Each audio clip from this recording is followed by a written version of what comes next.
What's up, everybody? How's it going? Will here, and I'm back again with another interview. Couldn't be more excited for this one. I did a poll about 2 weeks ago, asked everybody, hey, who would you like me to interview? I listed out our VP of product, our CTO, our CEO, our co founder. Uh, and you guys decided that you wanted me to interview Dor Eisner. So that's what I did. So he sat down with me, gave me some of his precious time. So thankful for it. I got to ask him a few questions, kind of getting insight about the Guard solution and the direction that we're going in, and kind of how that experience has been for him. I hope you guys get a lot out of getting to know and meet Dor in this way. If you guys have any additional questions for Dor outside of the few that I got to ask him, feel free to drop them in the comments. Dor is going to be in the comments and seeing what you guys see. And so I just appreciate Dor for this time. I hope you guys enjoy it. I should be able to post the full video, I believe, on LinkedIn. If not, if you don't get the full thing, it'll be posted on my YouTube channel. So just thank you guys for tuning in, and I hope you enjoy this.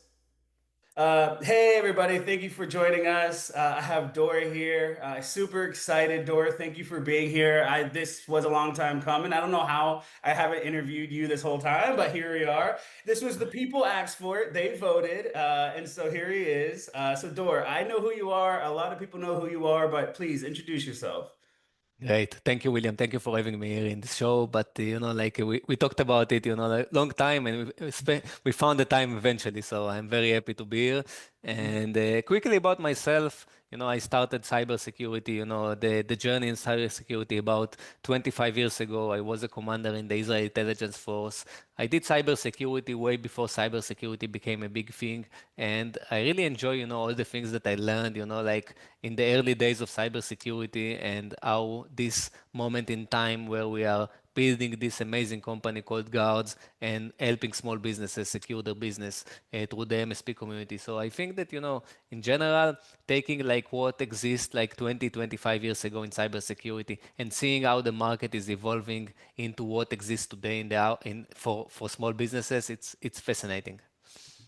Yeah, thank you. That's awesome. What would you say, like, why did you start Guards? Like, what was was it you saying for you saw the need for small businesses and that kind of decided, like, what drives you every day to really do what you're doing?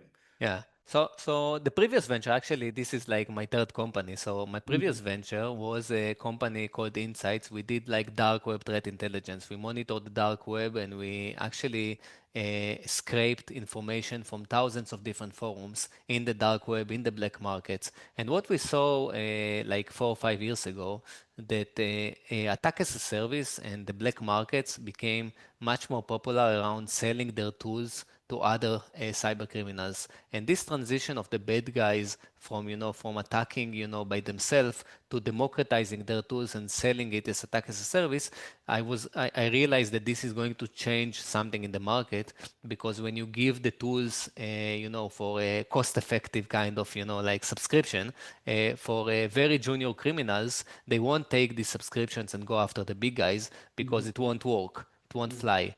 And Right. those junior criminals are taking, the attack as a service, like ransomware as a service, phishing as a service, fraud as a service, you name it. They are taking these tools from the dark web, buying it for thousands of dollars, and they are starting to spray and pray. So we started to see this transition, this movement, starting like a few years ago, and we realized that this is going to affect, the small business market and the small business community.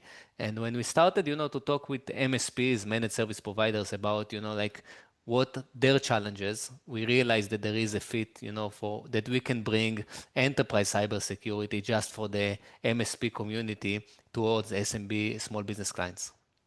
Understand. Okay.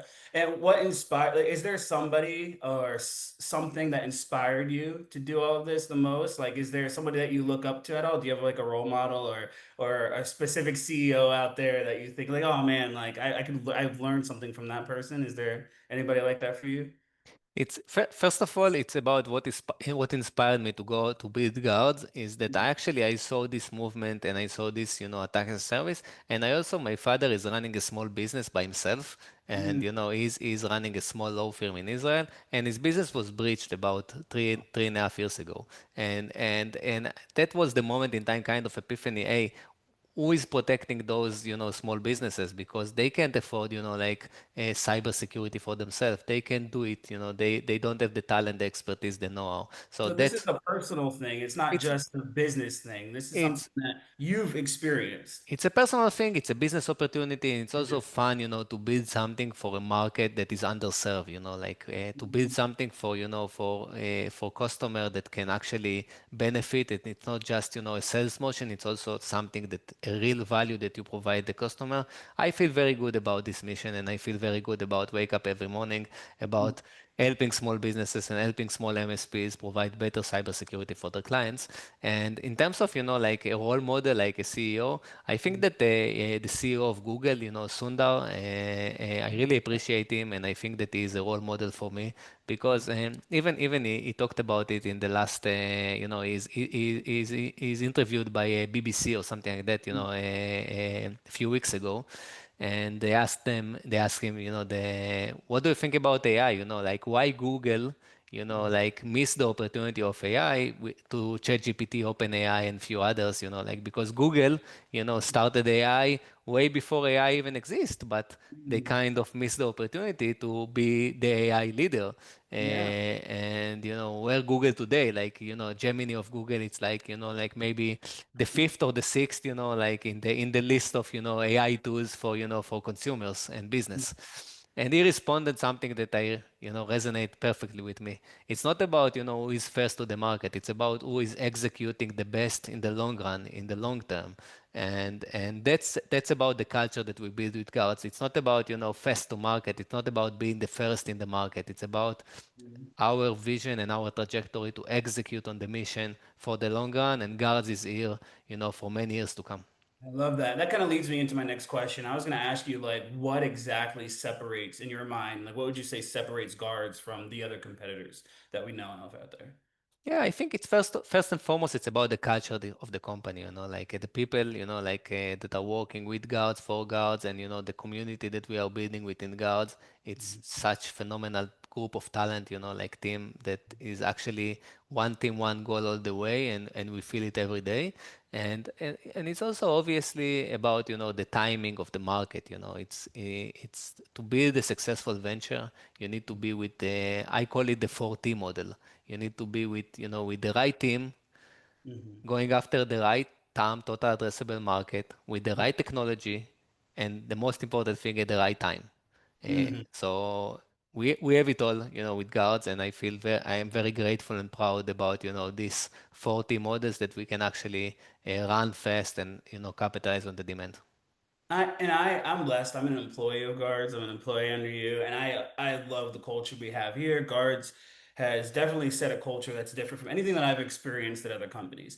How did you like what is how did you build such a great culture? Like what is the how does somebody like another CEO that might be watching this, is maybe a smaller MSP who's like, man, like I really want to focus on building a good culture for my employees. What advice would you give them? Yeah. So two things, two important things. So first of all, it's about the recruiting process. We are investing hundreds of hours in the recruiting process, and we are making sure that it's not just about the talent, it's also about the culture fit to the company that we are building. So everyone that is being interviewed for guards, it's like a long process, and either my CTO, my co-founder alone, and myself, we are interviewing each candidate as the final stage. So we are involved in the recruiting process all the way, and for us, it's the most important thing. The second thing is about, culture is not something that you put on the wall and you say like, hey, this is the list of things that I believe in. It's not working like that. It's about, the day-to-day experience that you build within the company, and now you can create, collaboration between the different teams, and it's about being accessible to the other teams, being monitor, the activity between the teams, and create kind of a unstoppable, momentum for the team that everyone can do whatever he wants as long as it, contribute to the business and to the success of the company. Yeah, absolutely. You've been somebody I feel like you've empowered each person in their role to kind of own something and to do a little more. And I think that's been such a great, but like, even my experience of me doing this here today is an example of that type of leadership. So, what is a challenge? Like, can you identify a challenge? It's been, man, how long has it been? Almost 3 years now since we've launched. Yeah. And I got to be a part of a lot of this journey. It's amazing. What is a challenge that you faced, that you were able to overcome? Just like a quick lesson that you've learned since you've started Guards that you want to share with us. Yeah, I think that every day it's a challenge, every day it's a lesson. When you are hyper growth, where Guards is getting close to 100 employees, an exciting Yeah. milestone that we are going to hit, in the next few weeks. And growing from a team of three into a team of 100 in less than 3 years, it's come with a lot of growing pain and stuff like that. And you need to make sure that like you have the right fit, the right talent at the right place in the company. And for me, it's always about like kind of taking out the guys that are not perfectly fit. This is for me is the biggest challenge because I believe in each one. I love the team, and when I see something that is not the right fit and I need to to change something, it's obviously something that is painful. So letting people go, it's the most painful thing for me. Uh, But when I am letting someone go, from the company, it's also about maintaining the culture of unstoppable team. Everyone work out, play out, and work as a one team, one goal. And if someone is not in the right, like moment in time in life, or like not the right, attitude in life, and sometimes it's a life is a journey. Like sometimes it's not the right fit for you, and maybe you will be successful in a different company. But for me, this is the most challenging thing to do. No, absolutely. I can only imagine for sure. Okay. Well, with that being said, I wanted to also ask you, let's see, we talked prior to this call, you got to talk to me a lot about the vision and kind of like where we're going. I want it for MSPs that are watching, like that sees Guards, we just released MDR, we just released ITDR. We have this amazing partnership with Sentinel One. We just raised a ton of money, right? Again, from the investors. Great job. And so what would you say is casting the next vision for the next 3 to 5 years? What can people expect to see coming from Guards in just a general way? Yeah, it's a good one. So first of all, like Guard's, vision from day one Mhm. was how we can, empowering MSPs to provide better security for their clients. And when we started this vision, 3 years ago, we started to think, what are the necessities or the most important security controls that we need to put in one platform and streamline it into the MSP community so they can provide the better security for their clients. But what we realized in the last year or so that providing the cybersecurity it's a one thing, but operationalizing cybersecurity it's a different thing. And I believe that in the moment in time that AI is coming to our life, to our life, in such scale and persistent, and like it's kind of changing the industry, the technology industry in general. So we are going to double down on AI detection and response because the mean time to detect and the mean time to response, that's the most important thing. Once you have the right security controls in place and when you have it consolidated into one data lake. So we've built until now, all the right security controls into the platform. So we are protecting the identities, the emails, the devices, the data, the awareness, everything. We have all the right security controls to secure small business, and we have it all connected together into one data lake where we can normalize the data and provide detection and response like MDR on top of that. But AI is actually changing the way we are doing detection and response in a way that the mean time to detect and mean time to response is going to come into zero. We believe that if you can get zero time to detection and response, that's where you actually provide real value for the threats of today and the threats of tomorrow. So Absolutely. our trajectory is, we are doubling down on AI, both in connecting the dots and providing better detection response and automation, and helping MSPs just, to be the consultants of their customers, to be the business advisors. They don't Mhm. need to be, the technicians of the platform. They need to get the platform.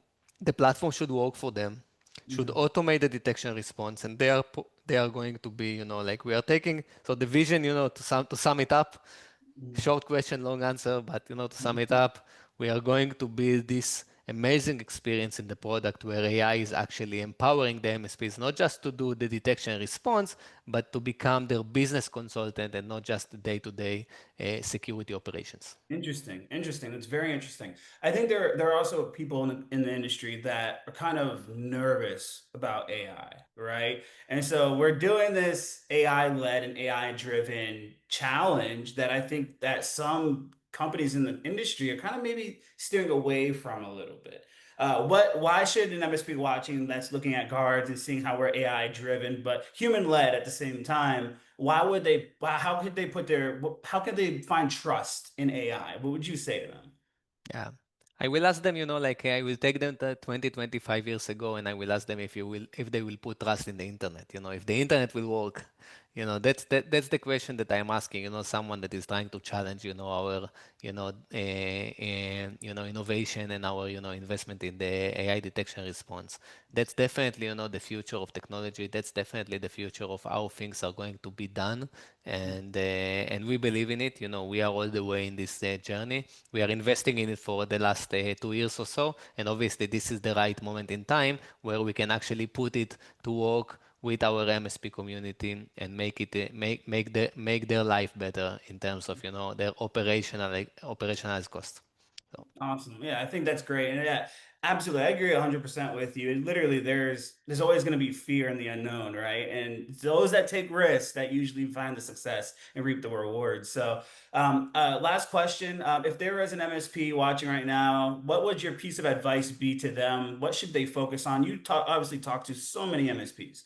You've met with MSPs of large sizes, small sizes. You don't care. You talk to everybody. I've seen you at the shows. You're all over the place like me. What is a piece of advice that you would give an MSP that's watching this just for their own success? I think that MSP should think about their margin, their cost, obviously their cost of operations, and how they can scale their business. Because the MSP market is going to be such an amazing market in the next decade. It's already growing nicely and it's already booming, but no one in the world in terms of small businesses will want to manage their IT and security in the next years to come. And the MSP market is the best market to be in these days. And I think that MSPs should think about their operationalized cost and especially around cybersecurity, how many technicians they need to put to work in order to provide value for their clients. If they need to put one, two, three technicians on 10, 20 customers, this is X amount of, dollars they need to put to work. And, with inflation and, with everything that is happening in the world, MSP should think about their gross margin, their cost of operations, and the way they streamline security for the clients. That's one thing. The second thing, it's about transitioning from security discussion to business discussion. MSPs should start talk with their clients about how they provide value to the business, not for about the specific security controls. Is about what is the business review that I can show you after a quarter or 2 quarters, what how I move the needle for your business and not how I protected your business in a better way. I think these are the two important things that MSP should take from this conversation if they listen. That's awesome. And you play paddleball, right? Are you good Yes. at ball? Tell Yeah. me your pickleball too. No, You I'm actually in paddle. A paddle player. I need to get into the pickleball, but need to get into pickleball. I play pickleball. I picked it up recently this last 2 weeks. It's been so fun. I'm playing here in my community, and I know you guys play paddleball at the office, part of the kind of culture building that we're doing. I'm gonna come down, and you're gonna teach me. I'm gonna play you guys. It'll be fun. I appreciate you joining here today, Dor. I'm sure everybody got something out of the conversation. Hopefully they did. If they have a question, anybody's interested in asking Dor something, you want to go ahead and type it in the comments. He reads the comments. He'll be happy to have a conversation and engage with you guys. But again, Dor, thank you for being here today. Thank you very much, William. Enjoy. Thanks. Take care.